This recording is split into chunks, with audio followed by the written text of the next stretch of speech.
कथा सुनते रहे। 12 साल से तो सुन ही रहे। फिर वही 30 minute Nehru ji, 30 minute Indira Gandhi, 30 minute Congress और 30 मिनट राहुल गांधी। और स्पीच का कंटेंट क्या है? आपने क्या कर लिया? पुलवामा पर बोला ही नहीं, उसके बाद उरी से लेके इतने हमले हुए, कभी बोले ही नहीं। पहली बार आजाद हिंदुस्तान के बाद रूस ने हमको सपोर्ट नहीं किया, इजराइल को अलावे कोई सपोर्ट नहीं किया। हम पूरी दुनिया में अलग थलग पड़ गए। इंटेलिजेंस की बात चलती नहीं है तो कौन है? कौन दिल्ली से तय करता है? किसके कहने पर पहलगाम खुल गई? तो स्थिति अच्छी नहीं है और प्रधानमंत्री जी को सच्चाई सामने लाना चाहिए, गलती को स्वीकार करनी चाहिए, क्षमा करने की, क्षमा मांगने की ताकत होनी चाहिए, सच बोलने की हिम्मत होनी चाहिए।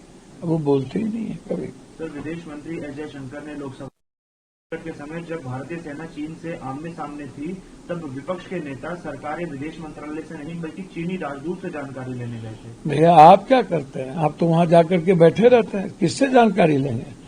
आप चुनाव आयोग से हम मांगते हैं वोटर लिस्ट महाराष्ट्र का, वो आप देते नहीं है। आप सच कहां से बोलिएगा? किससे जानकारी लेंगे? जानकारी तो हमें लेनी होगी ना सच्चाई की। और चीन के सामने आप नतमस्तक हैं। चीन सपोर्ट करती है, तुर्की सपोर्ट करता है पाकिस्तान को। 40-40 करोड़ का $1 मिलियन कहां से पाकिस्तान को मिल रहा है?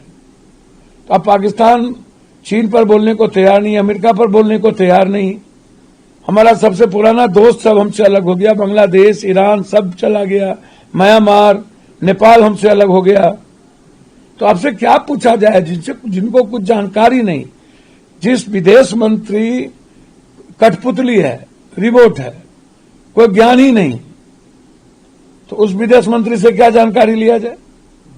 सर, रक्षा मंत्री राजनाथ सिंह ने कहा है कि सवाल उठा रहा है कि हमारे कितने विमान गिरे, जबकि पूछना ये चाहिए कि दुश्मन के हमने कितने विमान गिराए। सवाल हमारे और तुम्हारे नहीं है, सवाल है रक्षा मंत्री जी भले आदमी हैं, अच्छे आदमी हैं, लेकिन बीजेपी और प्रधानमंत्री जी के आने से बोलेंगे तो सवाल तो उठेगा ना कि चीन को पहले जानकारी कैसे मिल गई, पाकिस्तान को पहले जानकारी कैसे मिल गई, प्रेस वाले को पहले जानकारी कैसे मिल गई, हमारे सेना को बाद में।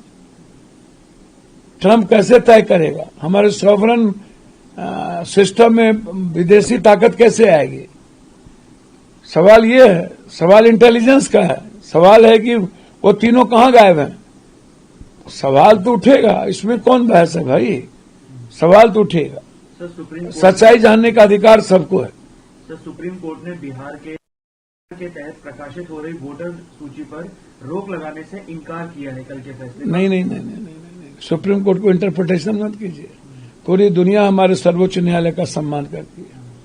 विश्वास कहीं है तो सर्वोच्च न्यायालय के पास। उन्होंने कहा कि फिर उन्होंने दोबारा सलाह दिया आधार कार्ड को लेकर, तो क्या अब लाठी मारेंगे वो? अंतिम में अपना जब आप सलाह नहीं मानेंगे तो ऑर्डर देना पड़ेगा उनको, ऑर्डर, तब फिर अपना वो अंतिम निर्णय सुप्रीम कोर्ट को क्या लेंगे वो समझेंगे। उन्होंने तो कहा कि वोटर कम से कम निकले और ज्यादा से ज्यादा ऐड हो। तो सुन ही रहे हैं आप लोग। इंटरप्रिटेशन क्यों गड़बड़ करते हैं? अभी तो आज भी है, कल भी सुनवाई होगी। सर्वोच्च न्यायालय पर सवाल खड़ा मत कीजिए। एक ही तो आस्था और उम्मीद बची है, एक ही जगह तो विश्वास है कि जहां मोदी की सरकार की दाल नहीं गलती। सर, चिराग पासवान नीतीश कुमार ही बिहार के मुख्यमंत्री बनेंगे। 2 दिन पहले उन्होंने नीतीश सरकार को अपराधियों के आगे झुकी हुई भी बताया था। मेरा कंफ्यूज्ड इंसान है, कब कहां। देखिए, नीतीश कुमार जी चिराग जी को इस परिस्थिति में बीजेपी लाके खड़ा करती है, इस्तेमाल करती है चिराग जी को। उनके पिता के फोटो को भेजा, घर से निकाल दिया, कभी उनके भाई का इस्तेमाल किया, अब इनका इस्तेमाल कर रही हैं। माझी से झगड़ा करवाते हैं, उपेंद्र कुशवाहा से नीतीश जी को गाली दिलवाते हैं। तो अब सब जान गया है कि बीजेपी जब जो मनाता है बुलवाती है। हम चिराग जी को नेक सलाह देंगे कि नीतीश जी और रामविलास जी में कोई फर्क नहीं। जैसे आप आपसे रिक्वेस्ट है कि दिल से पिता की तरह देखिए। आपका सपना मुख्यमंत्री का है तो वक्त आपको परिस्थितियां हीरो बना देगी। वक्त का इंतजार करना चाहिए।